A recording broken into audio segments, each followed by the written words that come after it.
जय श्री कृष्णा, जय श्री राम, जय गोमाता, जय राधे श्याम। और आप सब कैसे हैं? इस वीडियो में मैं कुछ चर्चा कर रहा हूं। जो विद्यार्थी पढ़ाई कर रहे हैं तो सभी विद्याएं उनके पास आ जाएं, वो पढ़ाई में सक्सेसफुल हो जाएं, तो इसके लिए उन्हें क्या करना चाहिए। तो छोटी सी बात के साथ में ये वीडियो में अपना पूरी बात कर रहा हूँ इसमें। तो उसके लिए सबसे पहले आप टाइम टेबल बनाइए। पढ़ाई का एक निश्चित टाइम टेबल होना ही चाहिए और उसका पालन करें, जिससे आपको खेल और आराम के लिए भी टाइम मिल जाए। तो उसका एक टाइम टेबल बना लें आप कि इतने बजे से इतने बजे तक हमें पढ़ना ही है। ये बहुत ज़्यादा ज़रूरी है और उस टाइम को आप एब्सेंट मत कीजिएगा। जो तुमने टाइम दिया है, जैसे हम लोग भी अपना काम करते हैं तो हमने भी एक इंडेक्स बनाया, सूची बनाई है, टाइम टेबल बनाया है, उस समय पर वह काम हम करते हैं। कभी कभी आप सुबह 7 बजे खा लेते हैं, कभी पूरे दिन भी तुम नहीं खा पाते, फिर तुम्हारे माथे में दर्द होता है, फिर पढ़ाई छूट जाती है। तो यह है, मैं आपको निवेदन करना चाहूँगा कि पहले आप अपनी पढ़ाई का टाइम टेबल बनाएं। और एक दूसरी बहुत अद्भुत बात मैं आपको निवेदन कर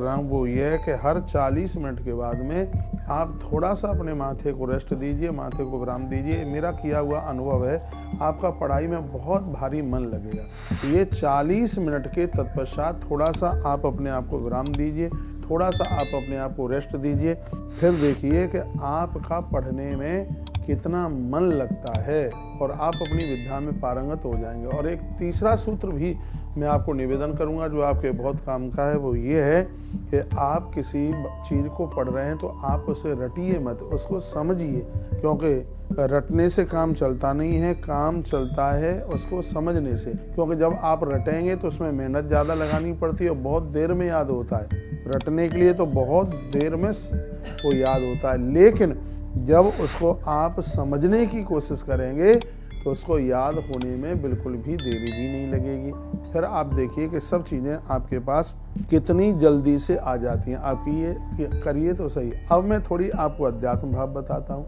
जब भी आप पढ़ने के लिए बैठते हैं तो आप सूर्य नारायण को वंदन प्रणाम करें, घर में है माँ बाबू जी को प्रणाम करें। आप कच्छ में, आप हॉस्टल में हैं, भले ही आप, बहुत ध्यान से सुनिए, भले ही आपके पास टीचर्स नहीं हैं, जो सब्जेक्ट आपको, जो गुरु लोग, जो टीचर पढ़ाते हैं, किताब खोलते समय एक बार तुम उनका ध्यान करके पढ़ने के लिए बैठिए, फिर आप देखिए कि चीज़ें कैसे आपको याद हो जाती हैं।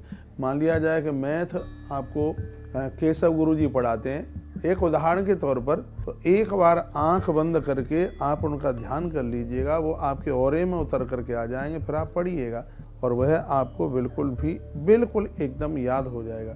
इन सब चीज़ों का बड़ा फर्क पड़ता है। मानसिक भाव से उन्हें वंदन कीजिए, उन्हें प्रणाम कीजिए और आप देखिए कि सब चीज़ें आपको कैसे याद होती हैं। गायत्री मंत्र का स्मरण करने से भी बुद्धि बहुत तेज हो जाती है।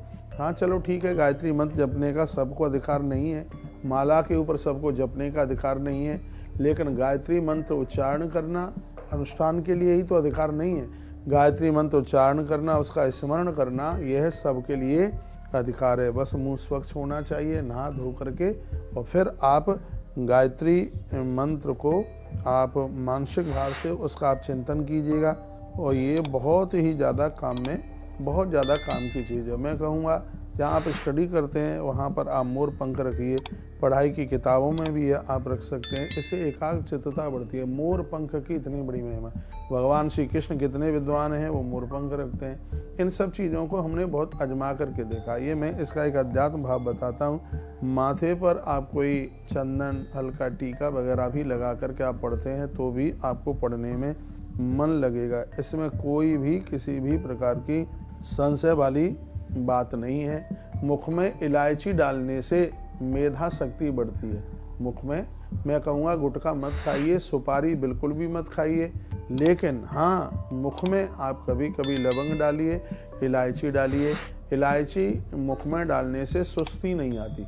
जब आप इलायची डाल करके और आप बैठते हैं पढ़ने के लिए, आपको नींद नहीं आएगी, आपको किसी भी प्रकार की सुस्ती नहीं आएगी, ये इसका बिल्कुल प्रभाव है। और थोड़ी सी एक लौंग आपने और मुख में डाली है तो ये लौंग मस्तिष्क ताकत को बढ़ाती है। ये सिर्फ दांतों को ही मजबूत नहीं करती, ये लवंग की इतनी बड़ी महिमा है कि यह आपके मस्तिष्क के पूरे एरिया का डेवलपमेंट यह करती है। ये आयुर्वेद में इन चीज़ों की बहुत बड़ी महिमा का वर्णन किया। जैसे बच्चे आज गुटखा वुटखा ये खाते हैं, चाय पीते हैं, मैं कहूँगा कि जब भी आपको तलब लगती है तो आप अपने मुंह में इलायची क्यों नहीं डालते हैं, आप अपने मुंह में लवंग क्यों नहीं डालते हैं। आप देखिए आपका कितना पढ़ने में मन लगता है। मैंने 3 सूत्र आपको बताए। एक तो हर 40 मिनट पढ़ने के बाद में थोड़ा सा आप विश्राम लीजिए, फिर पढ़िए। और एक जब आप पढ़ते हैं तो आप रटिए मत, उसको समझिए। और एक और मैंने आपको निवेदित बात की है, अपने पढ़ने का टाइम टेबल आप जरूर बनाइए।